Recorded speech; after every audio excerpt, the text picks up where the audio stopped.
The third part of Chapter 6 actually is going to deal with ocean currents and how winds really affect them and what ocean currents really do to keep us warm and, of course, give us good fishing.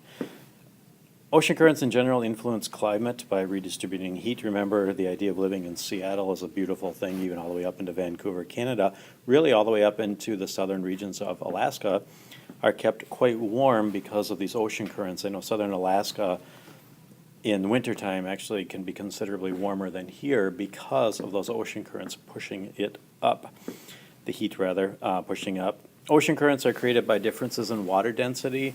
The reason saltwater particularly has different density, or even fresh water for that matter, is that temperature differences within the ocean allow for different densities. Colder water, of course, molecules are closer together, so those salt molecules are closer together and dense in cold water, making it more dense. On the top, of course, the water is naturally warmer, so they're less dense, and this can actually create convection currents that drive these ocean currents. Currents redistribute absorbed solar heat. Of course, what happens is, again, an equatorial region gets the highest amount of solar heat. That's redistributed north and south, and that influences coastal region climates. Currents actually help redistribute nutrients, as I said, including dissolved oxygen and food. That's needed for things like phytoplankton, zooplankton, fish, and seabirds. We'll hit that. Anyway, here's just a little map, of course, that is of ocean currents. You can see the ocean currents from the equatorial regions come all the way up through the Caribbean, up the Gulf Stream, and keep the North Carolina all the way up through New York region, all nice and warm up into Canada. And it actually goes up all the way past England, keeping that really warm. In the other side, the Pacific warm current is going to go into this region and circulate around Alaska, which I mentioned before. And we do get a cooler California current that goes here, again creating these swirling convection currents, and that occurs across our upwelling is a very important topic to this course. What upwelling is we get wind coming, for example, off,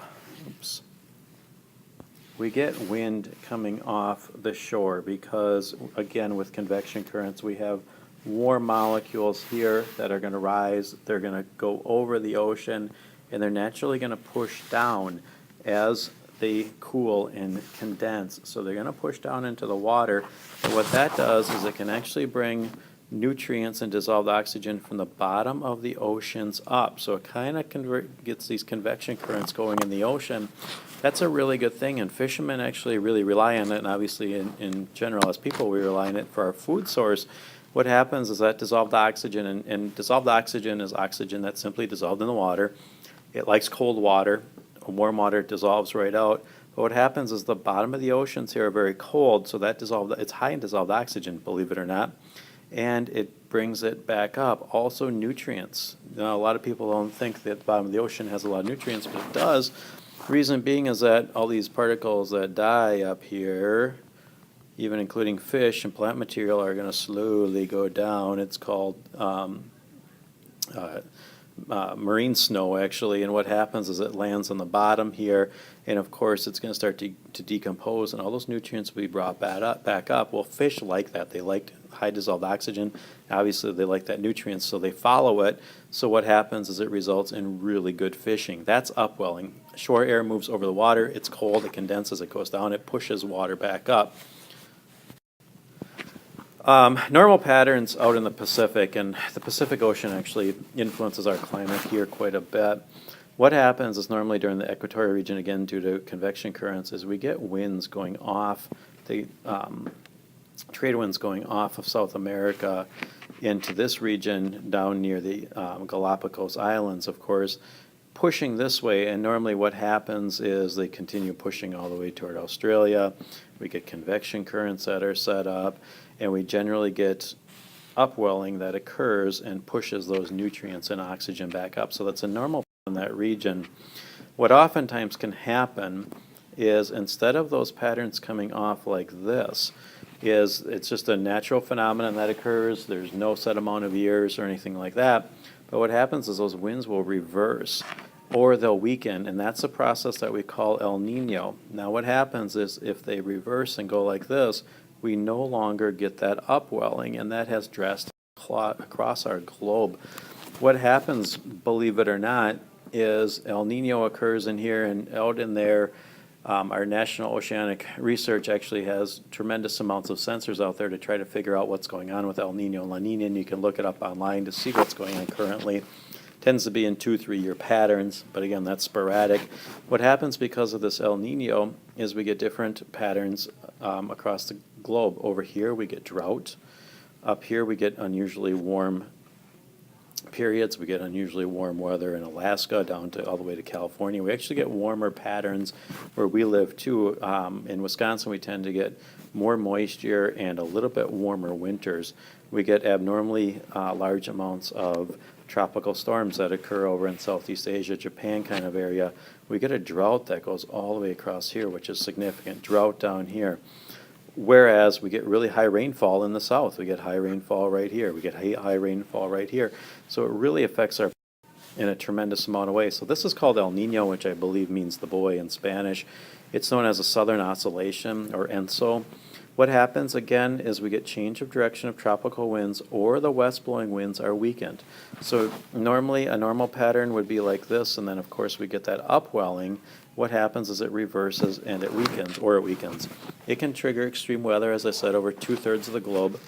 Surface water along North and South America are actually warmed, so California is going to get a little bit more warm ocean currents. Lower nutrients, of course, less fish. What this really does, what really hurts, is that we don't get that upwelling occurring. If we don't get that upwelling occurring, fishing is terrible. So the poor people of South America on the western coast don't get fed very well, and they have to rely on other food sources. Jet streams in North America do tend to be warmer, as I mentioned. We tend to get warmer in the great state of Wisconsin. The opposite of El Nino is La Nina, and we can have some transitional time in between these two. La Nina is not real pleasant to us in Wisconsin. What happens is it cools some coastal surface waters. So as a rule of thumb, we get a little colder in the United States. We tend to have more Atlantic hurricanes, which again, that would be in Florida, Louisiana, Texas, all the way up to the Carolinas. We get a lot colder winters in Canada and northeastern United States. That's like us. We tend to get less snow, but we get a really cold Arctic blast throughout the winter.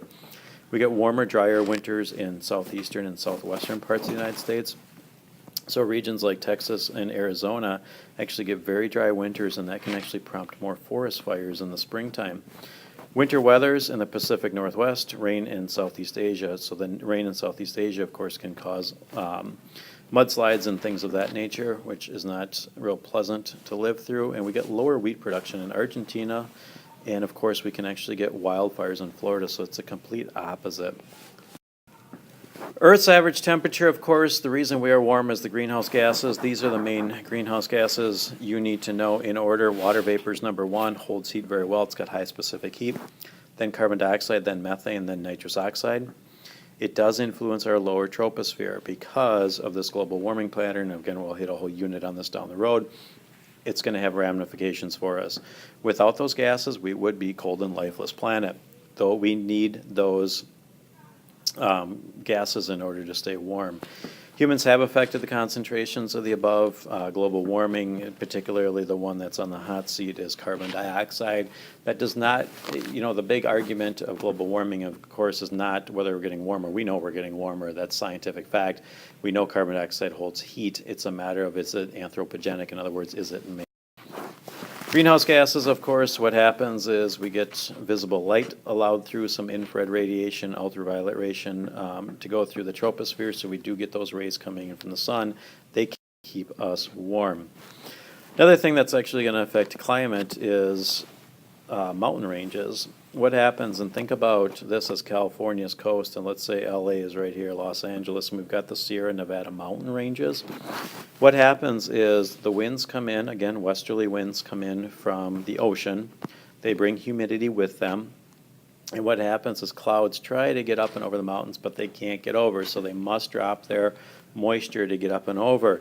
So what happens is we get what's called a windward side of the mountain, windward side where the wind is, and that's the moist side. If you go out to LA, it's pretty moist out there. pretty green. And then on the opposite side, like where Palm Springs, California is, it's called the leeward side. Leeward side tends to be very dry. It can actually be a desert in most cases. This is called the rain shadow effect. Air masses move inland from the ocean, reaches mountain range, air is forced up to rise. As it cools as it goes up, it condenses and it loses its moisture. Basically, the clouds cannot get over the mountain ranges. Windward side, rain. Leeward side, dry. Another little last part of this, and we're going to do biomes as part of Chapter 6 also, but I'm not going to lecture on that. We're going to do that in class. Microclimates are very cool. This is actually the city of Chicago picture right here. You can see the Willis Tower right there, which used to be called the Sears Tower.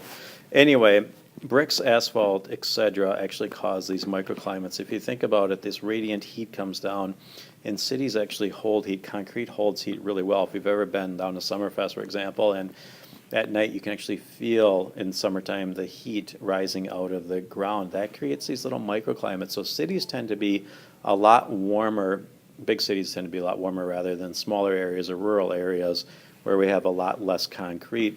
Now keep in mind the Great Lakes come and kind of change things up a little bit with temperature-wise though too.